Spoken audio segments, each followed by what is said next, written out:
Boyz in the Hood. Classic film. Directed by the late, great John Singleton. And also starring rapper Ice Cube in his first role. It's called Boyz in the Hood. A vivid movie about life in South Central LA is about to hit theaters nationwide, and police are fearing the worst. Will it touch off a wave of gang violence? Out of Menace to Society, Belly, and other hood movies with really bad acting, in my opinion, Boyz in the Hood actually had some really good acting. Very believable characters. Although, if we're going to be honest, I'm not sure I would have casted Cuba Gooding Jr. as the lead character, but that's just me. I can learn if you teach me. But seriously, Boyz in the Hood had some really memorable characters. Monster, Lil Chris, Ricky, the girl who drank all the 40 ounce. Come on, someone help me remember the girl's name who drank all the 40 ounce. She was kind of fly, actually. I'd hit it. He got a girlfriend. But one of the most memorable characters was someone who had one of the smaller roles in the film. I'm talking about Dookie. Side note, I've heard some interesting gangster names over the years, but there's no way I'm letting the homies call me Dookie. Why they call him Dookie? Did he dookie in his pants? Did he have dookie breath? Nah. If the homies started calling me Dookie, we'd have to catch that fade. Dookie, you full of shit. Dookie was most memorable from having the pacifier in his mouth. Some people say he really did chew on a pacifier in real life to help him beat his smoking habits. Others have said the pacifier was due to a trend that the teens at the time were using, where they were chewing on pacifiers as a form of fashion. Yeah, you heard that right. We did some stupid shit in our day too. As a person who was a teen in the early 90s, I must agree that I do remember that brief pacifier fad. I myself partook in it. I think it was a big Hauser thing, and I definitely went through my Hauser phase. Who the hell cares? Anyway, back to Dookie. Still can't believe they gave him that name, but Dookie was portrayed in the film by Dedric Gobert. And from what I understand, this was Dedric's first acting role. He followed with supporting roles in two other Singleton-directed films, Poetic Justice in 1993 and Higher Learning in 1995, which was released after his death. Wait, what? After his death? Yep. Unfortunately, Dedric Gobert was taken from us far too early when he was killed by an alleged gang member in the mid-90s. Before I go any further, I'm going to ask you to hit the like button. And if this is your first time joining the channel, please hit that subscribe button if you like what you are hearing. I want one of them hoochies over there. Dookie, you full of shit. You know bitch gonna be your ugly ass no fuck. I bet you I get more pussy than you. Wanna be Mac? Who you calling wanna be Mac that? You don't know what I'll be getting. I be fucking no dope heads. I might let them suck my but I don't be fucking them. And they got AIDS and shit. Stupid motherfucker, don't you know you can catch that shit from letting them suck on your too? But see, I ain't sick, I ain't all skinny and shit. And fool, you ain't got to be skinny or sick. You can die 5 years from now from that shit. Mark ass. Y'all trying to scare me.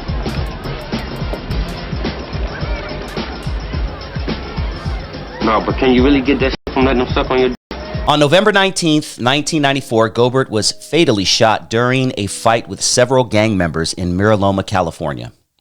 The shooting occurred shortly after Gobert attended an illegal drag race in Miraloma. He was 22 years old. Gobert's friend, 19-year-old Ignacio Hernandez, who was a participant in the race, was also fatally shot when he attempted to shield Gobert during the fight. Gobert's girlfriend, Jenny Hyen, was shot in the right side of the neck, but survived. The bullet was later removed but damaged her spinal cord and left her paralyzed from the neck down. On December 12, 1994, police arrested 22-year-old Sonny and Rocca based on information they received from a witness at the shooting scene. And Rocca, a Philippine national who had lived in the United States for 8 years, was a member of the Acro Boyz Crazy Gang, also known as ABC, an affiliate of the Bloods. And Rocca initially denied involvement in the shootings, but confessed soon after being arrested. On May 5th, 1999, a jury found Sonny and Rocca guilty of 2 counts of first-degree murder with a multiple murder special circumstance finding and assault with a deadly weapon with intent to cause great bodily injury. On May 12th, and Rocca was sentenced to death. R.I.P. Dedric Gobert. Thank you for your contribution to a classic film. It's sad a young brother with so much potential was gunned down at such an early age. The crazy and sad part is there are thousands of Dedric Goberts out there today who will unfortunately meet the same fate. So many kids and young men with so much potential will never get to show the world how bright they can shine because they will die from senseless violence. I watched Boyz in the Hood again today in preparation for this. Not only that, I specifically studied the acting of Dedric Gobert, and dude was really good. Really solid actor. It's a damn shame he didn't get to meet his full potential. Stay safe out there, everyone. Lloyd Avery II was an actor who appeared in John Singleton's Oscar-nominated film Boyz in the Hood in 1991 as one of the Bloods who ended the life of football star Ricky Baker, played by Morris Chestnut. You know the scene. It's one of the most iconic scenes in Hood movie history. Ricky!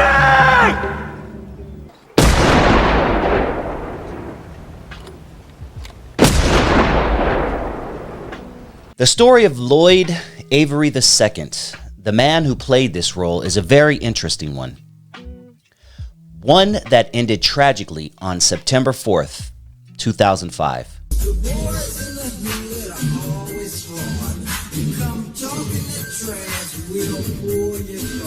Lloyd Avery had a good upbringing. Great parents who supported him.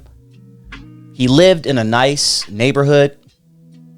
He even attended Beverly Hills High School. He caught the acting bug and got his first role in Boyz in the Hood when John Singleton, who was in his directorial debut, casted him. John Singleton put him in his second movie as well, Poetic Justice. Things were really starting to look up for Lloyd Avery. However, sometime after Poetic Justice was released, many people around him say he started living the role of the character he played in Boyz in the Hood. He even began recording a gangster rap album under the name L.A. Deuce. In his music, he would talk about typical street stuff. Gangbanging, selling dope, blasting the enemy, etc., etc. The only problem was he never lived that a day in his life.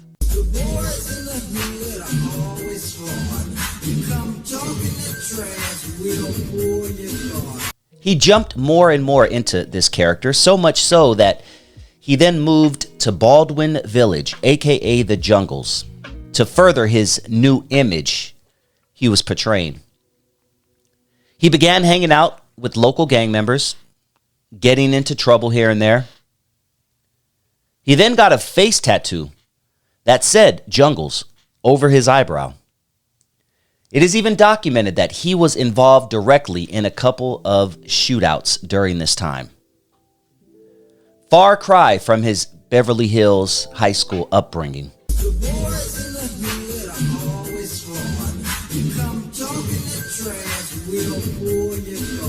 He was still somewhat pursuing acting, but due to rumors about his on-set antics, many directors didn't want to work with him.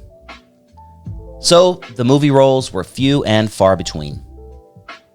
Then things took a drastic turn when he was arrested on 2 counts of murder.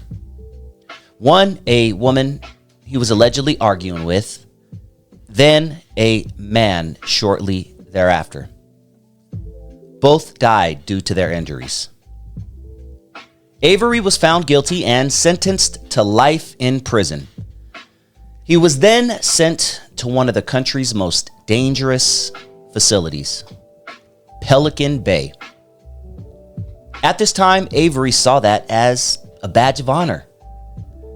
At the beginning, he was boasting and bragging about his actions and how he is going to get a retrial and get released from prison and become a big-time gangster rap star.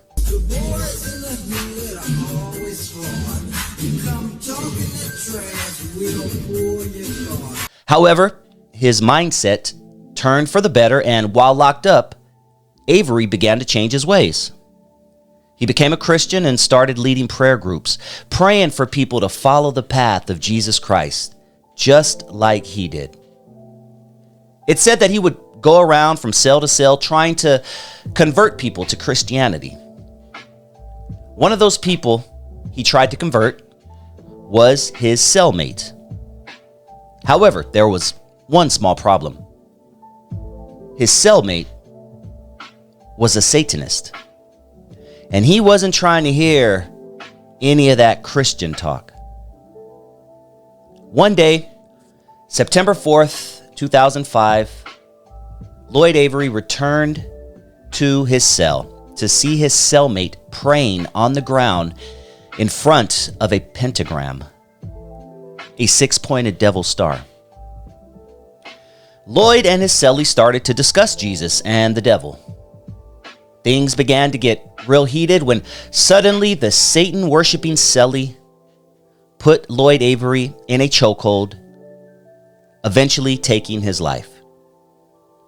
His body wasn't discovered by correctional officers until well over 24 hours later.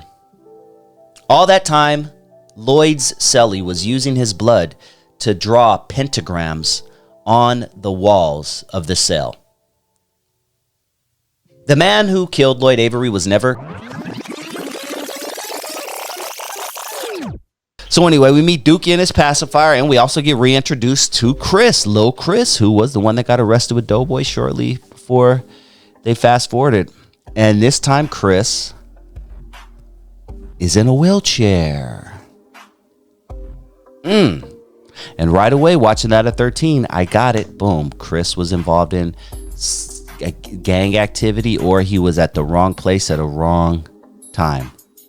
But shout out to them, man. All throughout the movie, they carried Chris's ass around a lot. Like, where they had that 6'4". I was like, where did they put his wheelchair? Man.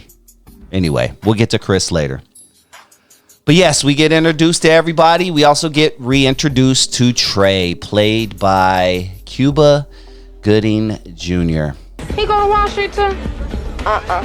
He go to Crenshaw. Few girls at the party, including Yo-Yo, one of my first crushes. Oh, I love me some Yo-Yo, and I recognize Yo-Yo right away. Yeah, she's in that scene with those 3 girls. Go back and watch if you didn't know. Yo-Yo is right there with her fine ass. And then you got old girl.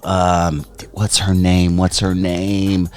She had the braids. Oh, it's gonna bother me because I loved her character. The one that said, "You better go to the store and give me a 40 ounce with that shit." What was homegirl's name? Comment down below. I can't believe Regina King. Man, how could I forget the homegirl Regina King? Man, she ended up becoming one of the more popular actors, and she went on to do a lot of work. And she played a great character in this. She played a great hood rat. Regina King played a great hood rat in this movie. She was the opposite of Ice Cube's character. And my favorite scene is when they're standing on the porch, right? Drinking the 40 ounce. And then Regina finishes the 40, hands the bottle back to Cube, and Cube said, "You better take your ass to the store with that." When Trey was leaving the party with the food in his hand, And the red car pulls up. What up, Punk? What up, fool? Called him a mark and all that. Mark.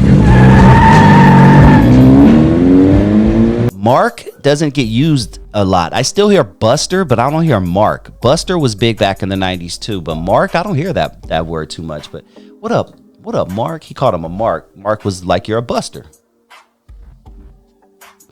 But little known history about the guy who was part of that, part of the Bloods in that red car. I'm going to tell you the history of one of them later. It's going to blow you away. The guy who shot Ricky, his story, his real life story, like the real person, that not the actor, but the real person behind the actor or whatever, you know what I'm trying to say. His story is amazing. Yes, the Bloods would assume to be Bloods. They never said they're Bloods. There was never any but there was red. There was always red, right? And then even later on in the movie, they were wearing red. So like anybody who grew up, they're like, okay, they're the red team. They're the red team. All right. So they pull up on him, pull the gun, and now we get introduced to the nemesis of the movie, right? They come back later to haunt the movie. But let's see what happens next. We get introduced to Ricky. I can't forget about Ricky. Man. R.I.P. Ricky. And spoiler alert, if you haven't seen Boyz in the Hood, it's been 35 years. Sorry, spoiler alert. Ricky died. Ricky died, man. Ricky died. They killed Ricky, man. That was the saddest thing in his. Up to that point, that was the saddest thing I ever saw in a movie was Ricky getting popped, bro. Ricky! Yeah, so we get introduced to Ricky, who is Ice Cube's or Doughboy's brother, and he is the favorite son. The best way to put it is he is the favorite son. Mama loves her Ricky, man. Mama loves Ricky, right? Ricky is the star high school football player. Good looking dude. He's about to have a baby. Young father. And the chick that played his girlfriend in that movie, she was a cutie pie too. I remember back in the day thinking she was pretty fly also. Little dark skin, little almond joy mounds, but yeah, I didn't see her too much in. Oh wait, she was in another movie. She was in Class Act with Kid and Play. I remember her fine butt being in that movie also. But yeah, we get introduced to Ricky, man, star football player, mama's favorite. You know, him and Ice Cube throughout the movie, they have their friction. You know what I'm saying? Because Cube is the screw up in and out of prison. I keep saying Cube. Doughboy is the screw up, you know, in and out of prison. And meanwhile, Ricky is the one who gives mama no problems. Ricky ain't giving mama no problems. Ricky goes to school, and bless Ricky's heart, he's trying to pass school, but he just don't got it all up there. So he barely getting a 2.0 or something like that, right? Like he's at like a 1.8 or something. I don't know. But Ricky didn't have too much smarts up there. Hey, there's nothing wrong with that. Huh? That's why God created football. So people like Ricky can excel in other ways. So Ricky is excelling in football, and he is really excited about the possibility of going to a big college. John, have you at all been disturbed by the way the studios have been promoting this film? Not at all. I think if we would have went out and we would have cut a trailer that said that this is a very poetic film, that it is a film that makes its mark on American cinema today in the 90s, nobody would have went to go see this movie. But if we show the action aspects in the film and that type of stuff, it makes everybody want to go see it, you know? And that's not a reflection on the studio, that's a reflection on today's movie-going audience. If they should, just conversely, if they showed all the poetic scenes in Terminator 2, nobody would have went to go see it, and it wouldn't have made $53 million last week. That could be true. One of the problems, unfortunately, could be that in some places we will have a situation like we just had with Stan Wilson's report in Westwood, that the theater just will not show this particular film. How do you feel about that? I think that's just the fear of exhibitors and people around the theaters, you know, and itself, you know. And you know, there's ways to curb that. You know, if they have problems with the people that are going to see it, they didn't have more adequate security. One of the criticisms that's been made, I believe it was even by Bill Upton of the LA branch of the NAACP, is why is it that a black director's statement so frequently today has to be about gang violence in the inner city? Did you have a reaction to that? This film isn't about gang violence in the inner city. There's only a couple of violent acts in the whole movie. I'm really tired of people coming up and like, you know, I go on programs and they say, oh, the gang film Boyz in the Hood. The film is not a gang film. The film is about a black man raising his son to be a responsible man in the face of everything around. And it's not a lot of violence in the film. There's only a few violent acts. John, who specifically are you hoping will see this movie? Get a message from this movie? But you know what? As I was telling this story, I thought about my favorite character. My favorite character. I really liked Monster. I liked Monster's character.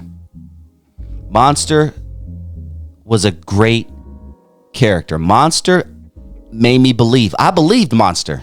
I believed Monster was a G.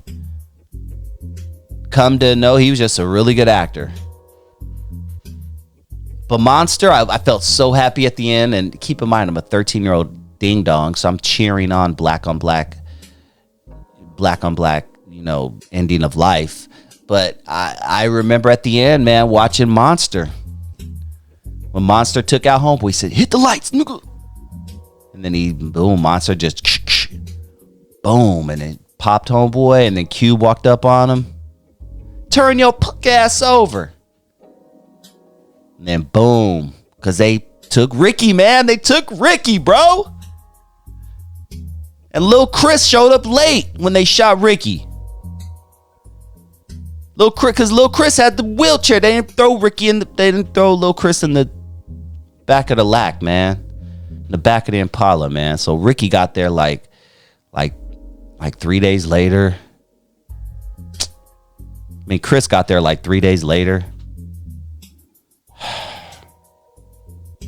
Anyway, but it was a great ending to me because after what happened at the burger joint where they got their revenge, it's the next day, it's the morning. Cube is out slanging rocks, telling old girl to keep her damn baby out the street. That was a sad part of the movie. That movie, too, had me messed up. And that was another... This movie was really good at depicting what was going on in the hood. Because typical crackhead, man. Cracked out in the house while her baby is in the middle of the street. But anyway, at the end, you know, Cube is out serving. Doughboy, not Cube. Doughboy is out serving. Trey walks up to Doughboy, and just before then, Trey got out the car, man. See, I'm Trey, dude. I'm getting out the car, bro. I'm not even getting in the car in the first place. Hey, I'm sorry, dog. You got to go handle your scandal, dog. Yeah, I'm getting out the car, but Trey got out of the car. He didn't want to go and deal with what was going to be dealt with, letting the red team have it that night at that burger joint. Well, they were talking about Samson and their hair and all that, their Jerry curls and shit and pop. But yeah, so Trey and Cube start talking at the end, man. And Cube has a great line about watching the news and how the news was talking about a lot of stuff, but they didn't have one story on his brother Ricky. They didn't have one story, not one news story. High school football prodigy going to USC, popped in an alley. None of that. They didn't, and that was such a powerful, man, just even thinking about this now as a man damn near 50 years old, That is such a powerful ending. He even says, either they don't know, don't show, or don't care about what goes on in the ghetto. I will never forget that line for the rest of my life. Even if I ever get Alzheimer's, I'm never going to forget that line. Either they don't know. Think about that. Either they don't know, they don't show, or they just don't care about what goes on in the hood.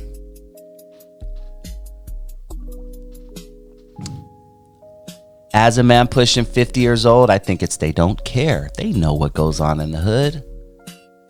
They just don't care. And you know why? Because we do it every day. We're exterminating ourselves. And when I say we, I'm talking about people of color. We are exterminating ourselves at levels never seen before. And what are they going to do? Do 7,000 news stories a year on it? That's the sad reality. We're taking each other out so much that it's not even a news story anymore. But hey, let a white dude take one of us out and the whole country bands together and we got to march for this and cops are bad and blah, blah, blah, blah, blah, blah. But when we kill each other, it's nothing. Nothing to see here, right? We have so many problems within our community that we need to fix, and that is right up there. That and fatherhood. Black fatherhood. Going back to Lawrence Fishburne, Furious Styles, being an awesome representation of fathers in this movie. Teaching his son about gentrification. I mean, dog. Shout out to Furious Styles, man. Furious Styles was the shit. But comment down below, who was your favorite character in the movie Boyz in the Hood? I think mine was Monster. Just looking back, mine was Monster. But then, looking back as a logical 50, man in his late 40s, I like Lawrence Fishburne. I like Furious Styles' character. He was a real man. Pilling will keep your dick from falling off. Thank you so much for checking out the show. I really do appreciate you guys. Please hit that like button if you haven't already. Please just go on and smash it right there if you don't mind. That really helps out the algorithm. I do really, really appreciate you. Please hit that like button. And also, if this is the first time joining the channel and you like what you hear, please hit that subscribe button. I mean, I do this every Saturday live, 8 p.m. Pacific Standard Time, every Saturday, right here on my channel. And as always, if you can't catch it live, just check it out on the playback. I also have a second channel right here on YouTube that I'm going to ask you guys to subscribe to. It's Dusty Vision Radio, right here on YouTube, Dusty Vision Radio. Please subscribe to my second channel. I'm almost at 3,000 subscribers, and I'm trying to blow that bad boy up over there. I'm also on Rumble. Please subscribe to me on Rumble. That is the Rumble app, RUMBLE, Rumble. Please subscribe to DustyVisionTV, all one word. You can also follow me on Instagram and Facebook. And I don't do TikTok because that shit is the feds. I'll talk to you guys soon. Peace.